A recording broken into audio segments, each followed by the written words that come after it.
Ada luka lah awak. Yang kat bahagian tu nampak tak? Nampak? Yang kemerahan tu, you ada luka. Dalam mood 7 tahun. Dah 7 tahun. Hai sis cantik. Okey, nama apa? Fatihah. Fatihah. Okey, umur berapa? 25 tahun. 25. Saya rasa macam saya pernah nampak awak kat TikTok lah. Awak memang orang Pasir Gudang Yang buat review tu? Oh, okey. So datang hari ni untuk masalah apa tu? Ada masalah kemomo. Kelemumur. Sejak bila? Sejak anak first dalam mood 7 tahun. Sekarang dia dah 7 tahun dah. Dah 7 tahun? Lamanya. Okey. Kelemumur awak tahap macam mana level dia tu, teruk dia? Terus sampai kemomo tu jatuh kat saya. Oh, sampai jatuh kat baju lah. Maksudnya shake boleh jatuh lah. Okey. Ni macam teruk jugalah. Okey, tapi tak apa. Kejap lagi kita check. Tapi sebelum tu saya nak tahu dululah. Okey, masa mengandung anak pertama, start ada kelemumur. Sebelum tu memang tak ada. Okey. Okey, rambut awak pernah colour? Kali kat rumah je, tak pernah pergi salon. Colour kat rumah tak pernah pergi salon? Oh, okey. Kenapa awak tak pergi salon? Sebab malu. Ikut diorang prefer harga-harga gitu. Mahal ke. Oh, okey. Saja. Oh, okey. Awak ni jenis orang yang malu ya? Lepas tu macam mana berani datang jumpa saya hari ni? So, apa yang kita akan buat sekarang ni, saya first akan scan dulu kulit kepala awak. Kita nak tahu dulu kelemumur ni datang dari mana, lepas tu teruk ke tidak, baru kita tahu treatment apa yang sesuai dengan awak. Okey? Boleh ya? Okey. Dah siap scan tadi. Alright. So, you dah ready nak tahu? Dah. Kulit kepala you macam mana? Dah. Okey, jangan nervous ya. Okey. First kali, you tadi ada cakap kelemumur, betul? Sebenarnya kelemumur you ni sebab dah lama sangat, dia dah jadi membentuk jadi kelopek. Teruknya. Ni kulit kepala you. Ayo, ada luka lah awak. Yang kat bahagian tu nampak tak? Nampak? Yang kemerahan tu, you ada luka. Okey, you ada terkena ke, ingat ke? Garu. Tergaru lah. Mungkin tergaru. Okey. Ramai orang ingat kelemumur ni masalah kecil je. Tapi bila kita biarkan berpanjangan, dia akan jadi masalah yang lagi serius. Habis tu ada treatment tak yang boleh selesaikan masalah ni? Ada. Dan sebab awak datang hari ni.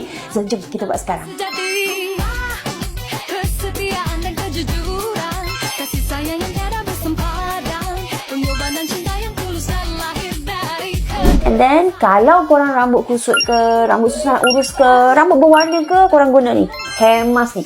Hair mask, pilih hair mask yang betul, yang ada keratin, yang ada argan oil. Yang ni pun dia ada shea butter. So sebab tu bila korang pakai sangat lembut, sangat soft. Okay. Dan juga dia punya ingredient dia memang pekat tau. Yang ni, nampak? Tak jatuh, tak tumbang pun. Okay. Okay, letakkan. Gosok-gosok, urut-urutkan dia selama 5 minit. So ni you all boleh tengok perbezaan dia. Nampak ni lepas pakai hair mask tadi. Nampak tak shininess dia pun? Berkilauan. ingat sentiasa impian cintaku, reality tak Kita dah settle, dah scan. So sekarang ni berdebar tak nak tengok after ni? Berdebar. Berdebar? Okay. Sebelum tu, I ingatkan dulu before you macam mana. Okay, kita tengok kat sini, screen ni. Ni you punya before.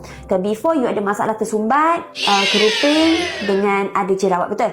Okay. So, after dia, ready? 1, 2, 3. Mesti kan? Yang keruping-keruping semua dah tak ada. Lepas tu, orang kata you punya follicle pun nampak healthy, dah tak tersumbat dah macam tadi. Kalau treatment yang macam tadi tu, awak agak-agak lah. Kalau dekat luar, berapa agaknya cost dia? Maybe 300 lebih. 300 lebih? Sebenarnya kita hanya charge customer kita 159 je. Murahnya. 159 saja. Tak ada hidden charges, tak ada nak sign sampai package ke semua, tak ada. Sebab kat sini kita memang pentingkan cantik, sihat, jimat. So kita nak cantik, nak sihat, tapi dalam masa yang sama I nak customer I jangan sampai pecah poket. Sebab I tahu mama-mama dekat luar sana sayang sangat duit nak spend kat diri sendiri. Selalunya spend dekat siapa? Anak. Dah tahu dah. Spend dekat anak-anak dulu, betul tak? Tak apa, it's okay. Tak salah pun. Itu betul. Tapi at the same time, try your best untuk manjakan diri sendiri juga. Okay? So, tanda support, I nak bagi you. Nah, hair mask Inaya tadi tu. Serius lah. Serius? Thank you. Thank you so much. Okay? Thank you sebab datang juga, luangkan masa. Okay? Bulan depan, jumpa you lagi ya. Okay, thank you. Welcome.